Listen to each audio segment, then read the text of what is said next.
Thanks for the Chamber and the Embassy for organizing this. How to succeed as an entrepreneur. So the first thing I thought about when I read this question was, what does success mean? Because to each one in this room, me included, success means a different thing. So I'm going to address this question today by giving 4 pieces of advice. The first one is define success. To me, in my case, success was already defined at birth. I was born and then I had to grow up and go to a renowned college, preferably, to get a valuable degree.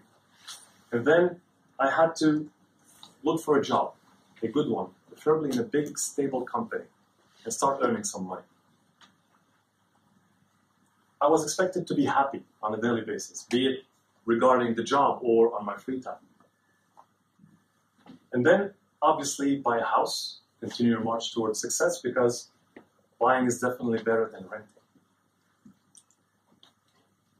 Have a baby, get married, and the list goes on, but I had to stop somewhere. What actually happened was that, yes, indeed, I was bored. That one worked pretty well. Then I went to a college, a very nice university, where I got an engineering degree here in France. Then I looked for a job, and I found one in a very big company, talking about 10,000 plus employees here in Paris. And then, whoa, something happened at the happiness milestone. You see, even though I was following this perfect, ideal path of success, to the letter, to the T, I realized that I was not happy, and far from it. So, what happened exactly? You see, I was going from disappointment to disappointment, because after I graduated in 2008, it took me a full year to find a job. Why? Because I was unlucky enough to graduate right when the financial crisis hit the world. So I would go to a lot of interviews, and I would, feel like I succeeded. But then they would tell me, hey, you're great, you have a wonderful resume, but we're not hiring anyone right now. We have a budget freeze. So why did you receive me in the first place? Anyway. So it went on like that for a full year. And it was until June 2009 that I found a job at the big company I just mentioned. I was relieved. After 1 year of job hunt, a lot of people here have been there. You're just relieved to find a job. But unfortunately, it lasted for a very short time. It actually lasted for 1 day. Not the job, the release. The job lasted a few years. So the reason was that on the first day on the job, I realized that I made a huge mistake, huge one. I realized I was just a number in this very big company with 10,000 employees, and that I could be replaced at any time. I realized that I was simply executing orders coming from 10 directors above me, not having a say in what's going on. I realized that I had no value whatsoever. I also realized that I was light years away from growing with the company as big to become part of the decision-making process, and that this would take decades, and that it might not even happen at all because it gets political at this level of management. I also realized that I was wasting my lifetime, basically, and that I was not free at all, because I had to commute for 2 hours a day on a train, go sit in an office for 8 hours a day at least, 5 times a week, and then sitting on the same chair in the exact same spot, doing the exact same thing. It's safe to say that the office quickly became a cage, honestly, or a prison. So I had to do something. I had to think of what to do now. I thought that probably starting with looking for my passion is probably the best idea. A passion that I thought I had for engineering, but that ended up not being a passion at all. But when I decided to look for my passion, I didn't know what to do, because how do we look for our passion? Where do you start? Like if I, ask someone here in this room right now, how do we look for our passion? You probably have no clue. But I'm not going to ask you this time. It's not something they teach us in school. So I had to dig into a lot of books and started reading a lot. And I would have a lot of nice conversations with people who know me best, friends, close friends, family, trying to get their insight about the topic.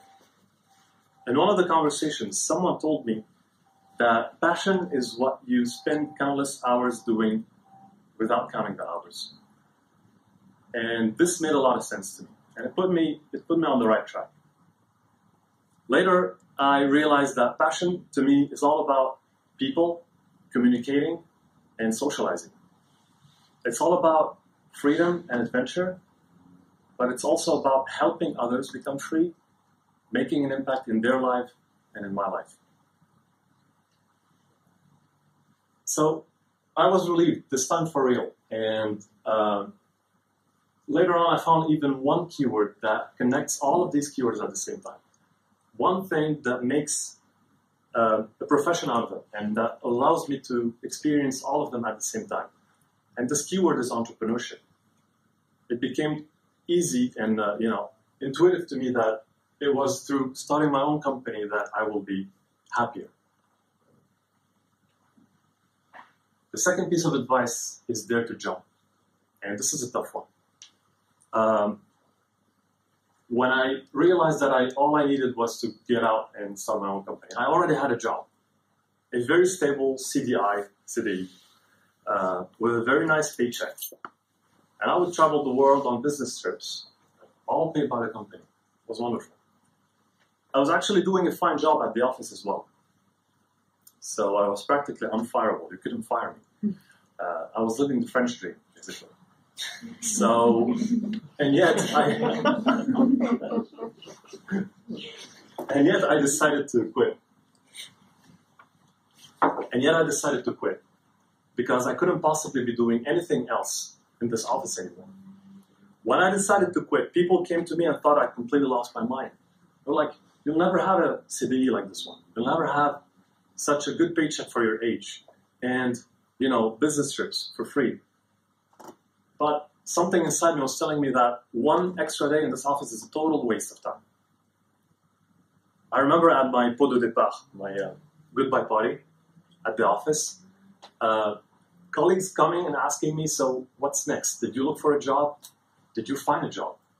What are you going to do with your life? And I would answer, no, I didn't look for a job. I'm going to be developing my own company. And then I would get all sorts of weird looks and shocked looks. And, like, are you crazy? It's risky. It might not work out. 9 out of 10 apparently don't work out. What if it fails? And probably the saddest part about this was that no one came to me to tell me, what if it succeeds? So that's a picture of me at the office in my goodbye party. I was so happy that I drank the champagne from the bottle because that's the best way of drinking it right now. Anyway, the way I see it is that risk is all around you anyway. You're literally taking a risk when you choose what to study in college, but you would go to college anyway. You're taking a risk when you marry someone or have a baby, but you would still do it because you love it when the baby wakes you up at 4 a.m. crying.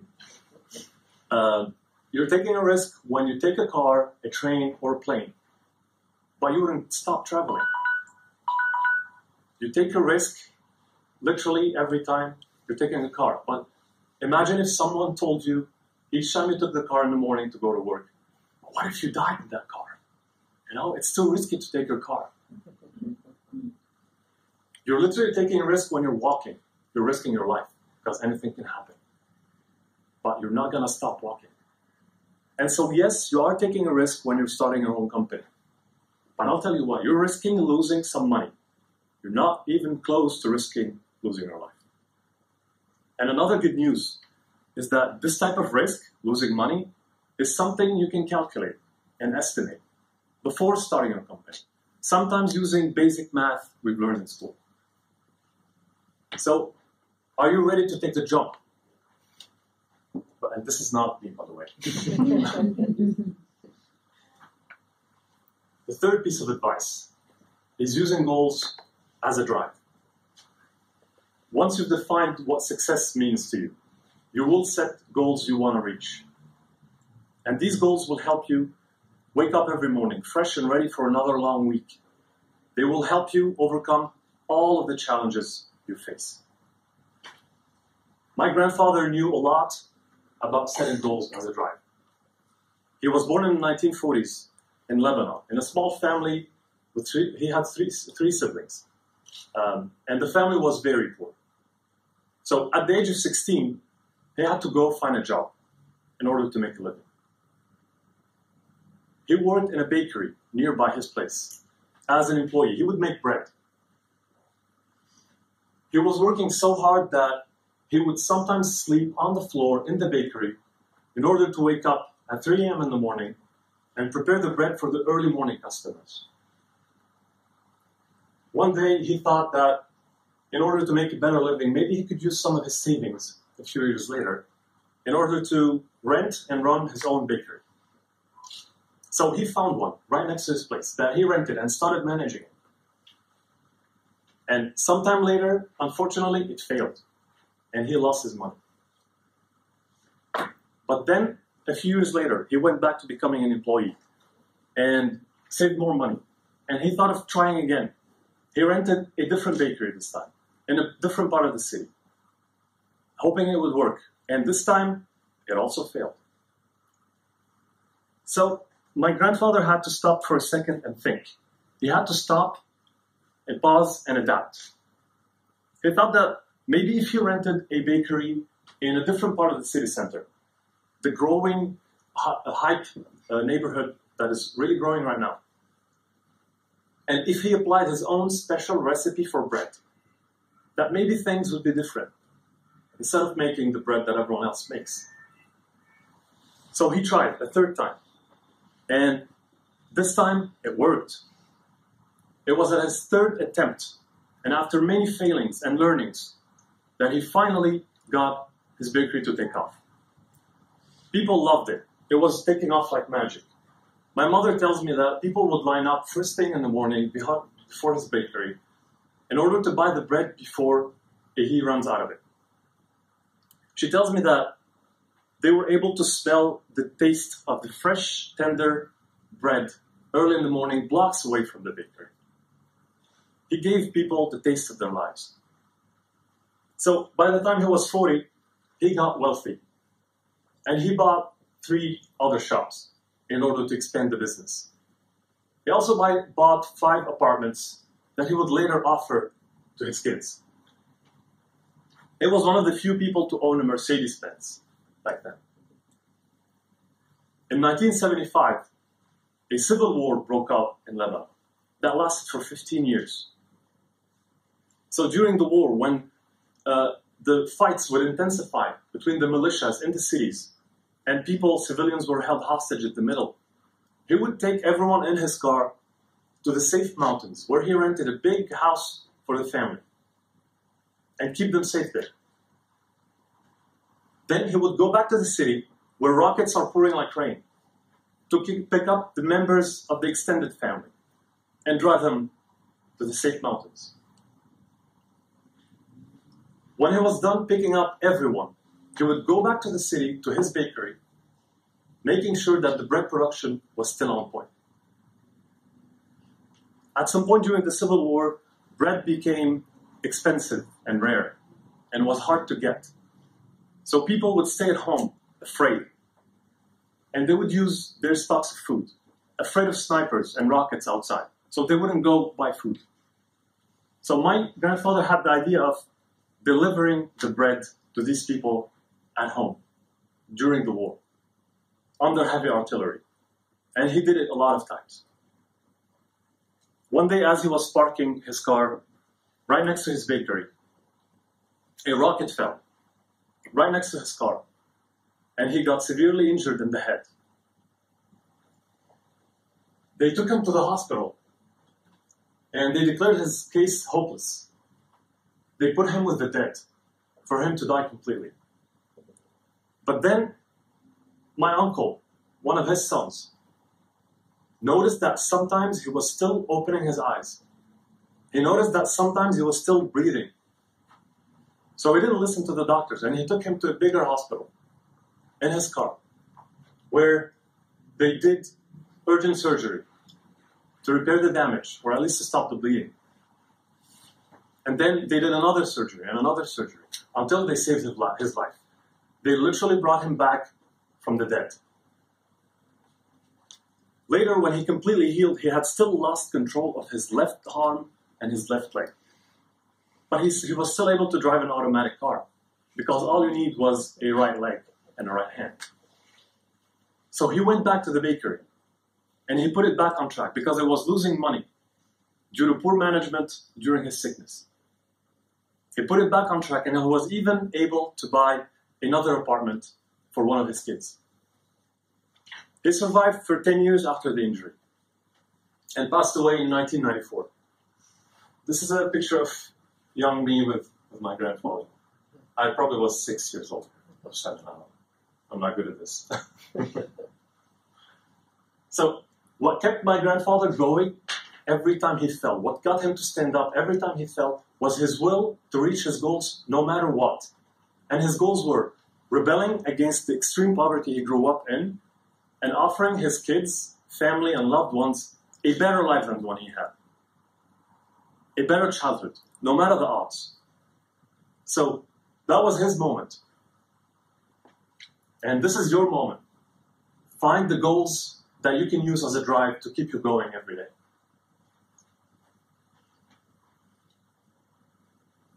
The fourth piece of advice is to pause and adapt. At SMG, the company I started 2 years ago when I quit, it's a digital marketing agency. We started off betting on the wrong services. You see, we were trying to sell at first social media services and community management. But we quickly realized that we had no added value whatsoever scheduling tweets and Facebook posts for our clients. So we thought that maybe if we helped our clients know how to communicate and what to say using storytelling, that things would probably be different. And that's what we currently do. And they love it. What we do is, in a world full of flooding of information and noise, it is getting increasingly hard to be heard. Not to mention to make an impact with your words. So we help everyday clients communicate through the use of real stories, stories they used and happened to them, in order to stand out in their communication, be heard, and make an impact. At SMG, we've adapted already many times in 2 years. We've paused and adapted many times. And my grandfather had to pause and adapt at least twice when his first 2 bakeries didn't work out. I personally had to pause and adapt many times. For instance, when my typical success path turned out to be making me very unhappy. My recent and latest moment of pause and adapt was only a few months ago, when I realized that part of my passion was not being lived. So SMG was offering me the freedom and the full following my passion on a daily basis. But there was an important part of my passion that wasn't being lived. It was helping others become free and follow their own passion. So I decided to start 1 week, 1 idea. On this website, every week I give away 1 free business idea for people to start their own businesses. And they're all based on innovation. Ideas that are either super early or don't exist at all. No questions asked. Every week, my subscribers get 1 business idea for free in their mailbox. So there's no such thing as, we're good now, we've reached success. Because the moment you close your eyes, something will overtake you and surprise you. The moment you close your eyes, even if you're giving your clients a very special service, one unique service, their needs will evolve.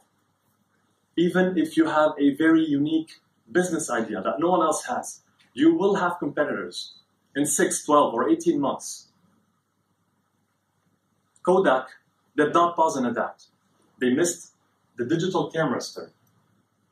Nokia, unfortunately, did not pause and adapt, or at least not fast enough. So how to succeed as an entrepreneur? Start by defining your own success. What does it mean to you? Then dare to jump. Don't be afraid of leaving your status quo, your comfort zone. Use goals as a drive because that's what will keep you going in hard times. And pause and adapt, always and forever.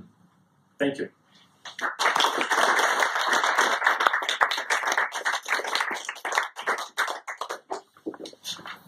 Thank you, Tarek, for this touching and inspiring story.